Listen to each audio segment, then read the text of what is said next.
محترم حضرات اور پردے کے پیچھے ماں بہنیں، مجھے اس وقت جب دعوت دی گئی تھی تو صرف صدارت کے لیے تو میں نے بہت نہ کہا، لیکن پھر بھی ایک مدرسہ کے اور دین کے لیے کام ہو جائے اس لیے میں نے وہ منظور کیا۔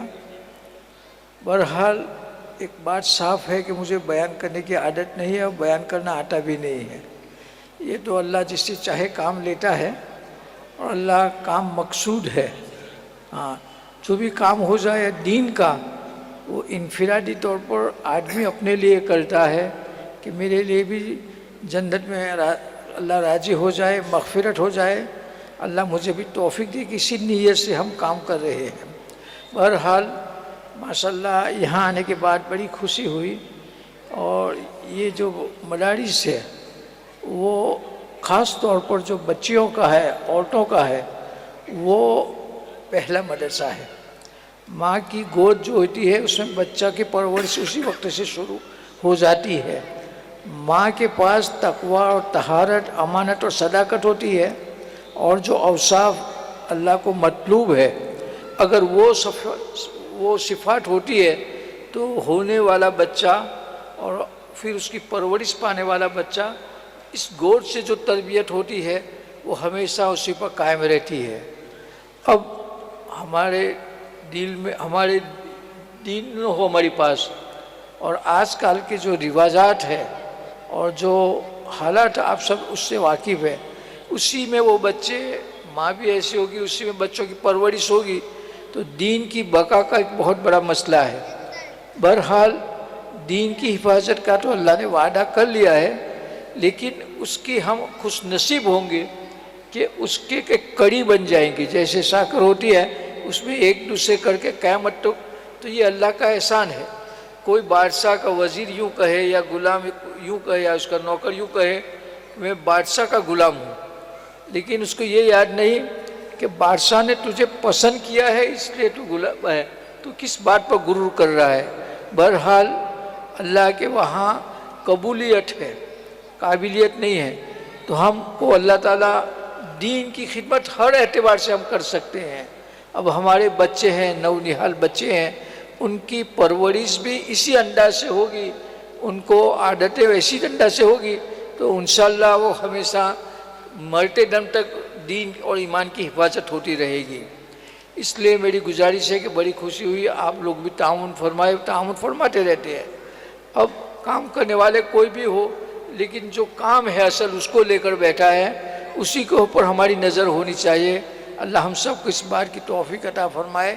آج کے زمانے میں خصوصی طور پر، خاص طور پر امت مسلمہ پر اور خاص طور ہندوستان کے اوپر آج تک جو حالات آئے پہلے سے، لیکن آج کے جو حالات ہے اس وقت دین کی حفاظت کرنا بہت ضروری ہو گیا ہے۔ پہلے ہمارے لوگوں کی زندگی، ہمارے باپ دادوں کی زندگی سیدھی سادی تھی، ماحول اچھا تھا، کوئی زیادہ علم بھی نہیں تھا، زیادہ پڑھے لکھے نہیں تھے، لیکن اسلام کے اوپر، عقائد کے اوپر جمے ہوئے تھے، تو اللہ نے ہم تک یہ دین پہنچایا۔ میرے بزرگوں، ہمارے والدین اور ہمارے جو آگے والے جتنے لوگ ہیں، ان کے پاس جو دین تھا اتنا دین اب ہمارے پاس نہیں رہا۔ پھر ہمارے پاس کم ہوتے ہوتے جو بھی ہے، اگر ہم نے بچوں کی صحیح تعلیم اور تربیت کی فکر نہ کی تو وہ آہستہ آہستہ دین زندگیوں میں سے نکل جائے گا، اور کل قیامت کے دن اسی کے بارے میں سوال ہوگا۔ یہ بچے ہمارے لیے، ہم زندگی ختم ہو جائے گی تو یہ بچے ہمارے لیے صدقہ جاریہ اس وقت بنیں گے کہ ہم نے ان کی تعلیم کی فکر کی۔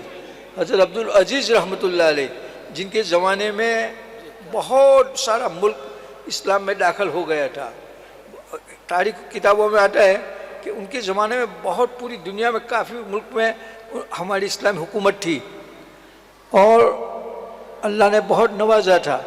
جب آپ کا انتقال کا وقت ہوا تو ان کے شاگرد بہت بڑے اللہ والے بھی تھے، علم والے بھی تھے، اور حکومت کرنے والے بھی تھے، تو بہت لوگ جمع ہوئے ان کے انتقال کے وقت۔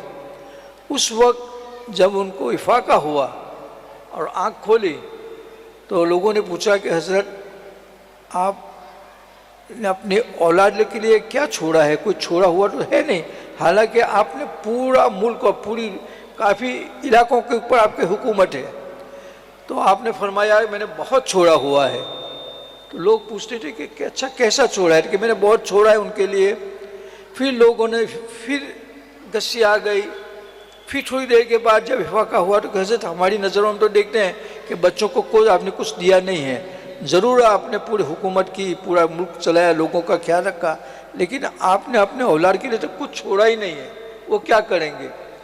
پھر جب افاقہ ہوا اور یہ کہا تو آپ نے فرمایا کہ میں نے ان کو اتنا دیا ہے کہ مجھے امید ہے کہ وہ بھوکے نہیں رہیں گے۔ تو کہتے کیا دیا آپ نے؟ کہ میں نے ان کو اتنا دین دیا ہے، حالانکہ میں حکومت میری چلتی تھی پوری دنیا میں، لیکن میں نے اپنے بچوں کا خیال رکھا ہے، ان کے اندر اتنا ایمان مضبوط کر دیا ہے کہ اللہ رب العالمین نے اس کی برکت سے چہ جائے کہ کوئی ہاتھ میں دکھائی نہیں رہا، لیکن مجھے پوری امید ہے کہ میرے بچے بھوکے نہ رہیں گے، میری اولاد بھوکے نہ رہیں گی۔ تو حضرت یہ کیسے؟ کہ میں آپ کو بتاؤں، اگر میں نے کوئی ملک ان کو دے دیا ہوتا یا کئی زمینیں ان کو دے دیا ہوتا کہ یہ بچے کی یہ زمین، یہ اس کی زمین، ہزاروں ایکڑ، تو ہو سکتا تھا کہ میں نے ان کی تربیت نہ کی اور وہ آوارہ رہتے، تو میرے انتقال کے بعد وہ پورا یعنی لڑتے جھگڑتے اور وہ ساری چیزیں جو چھوڑی ہے وہ کچھ گڑبڑ کر کے لیتے، لیکن اگر وہ شرابی ہوگا، یہ ہوگا تو کچھ کم دنوں میں وہ سارا بیچ کر ویسے ہی ہو جاتے ہاتھ پیر والے، کچھ نہ ہوتا۔ تو الحمدللہ دیکھنے میں تو کچھ نہیں چھوڑا، لیکن ان کے اندر ایمان، اخلاق، عبادات ایسی پختہ کر دی ہے کہ مجھے پوری کبھی امید ہے کہ انشاءاللہ وہ دین پر رہیں گے اور اللہ اس کی برکت سے ان کو بھوکا نہیں رکھیں گے۔ تو ایسے بڑے بڑے اللہ والے، اتنے بڑے حاکم جن میں دنیا میں دبدبہ تھا، لیکن اپنے اولاد کو دین کی مضبوطی کے بارے میں بے خیال نہیں رہے۔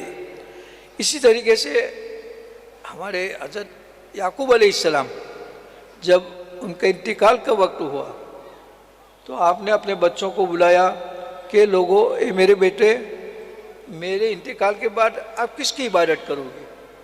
حالانکہ حضرت یعقوب علیہ السلام کے اوپر بھی انبیاء علیہ السلام، نیچے بھی انبیاء علیہ السلام، اتنا سخت، اتنا مضبوط گھرانے کا حالت ہونے کے باوجود موت کے وقت یہ فکر تھی کہ میرے مرنے کے بعد آپ کس کی عبادت کرے گو۔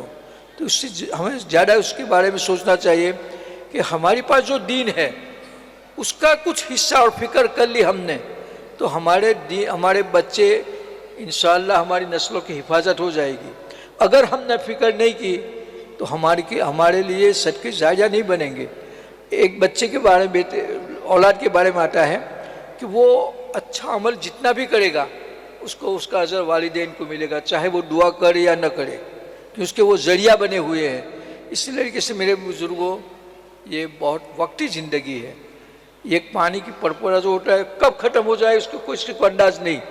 ہر آدمی یہ جانتا ہے کہ میری پیدائش کب ہوئی، لیکن کسی کو معلوم نہیں کہ میرا انتقال کی تاریخ کیا ہوگی۔ اس لیے ہمیں تو ہمیشہ ریڈی رہنا چاہیے، تیار رہنا چاہیے کہ اگر آج موت آ جائے تو میں اپنے طور پر ایمان اعمال کے طور پر اللہ رب العالمین کے ساتھ اتنا تعلق ہے، مجھے کوئی خطرہ نہیں ہے۔ اب ہم دیکھیں، ہمیں پوری ہمارے مسلمانوں کی حالت، میں بھی اس میں شامل ہوں، اللہ مجھے بھی فکر نصیب فرمائے۔ اس لیے ہمارا خود کا تعلق، خود کا انفرادی تعلق اللہ کے ساتھ اتنا مضبوط ہونا چاہیے کہ اللہ ہم سے ہمیشہ راضی رہے، اور بچوں کے لیے دعا کریں گے، پوری امت مسلمہ کے لیے دعا کریں گے۔ تو ہمیں سوچنا چاہیے کہ بھئی ہمارے نسلوں کی ہمیں حفاظت کرنی ہے۔ آج کل عقائد کے بارے میں بڑے افسوس کے ساتھ کہتا ہوں کہ بعض علاقے ایسے ہیں کہ جو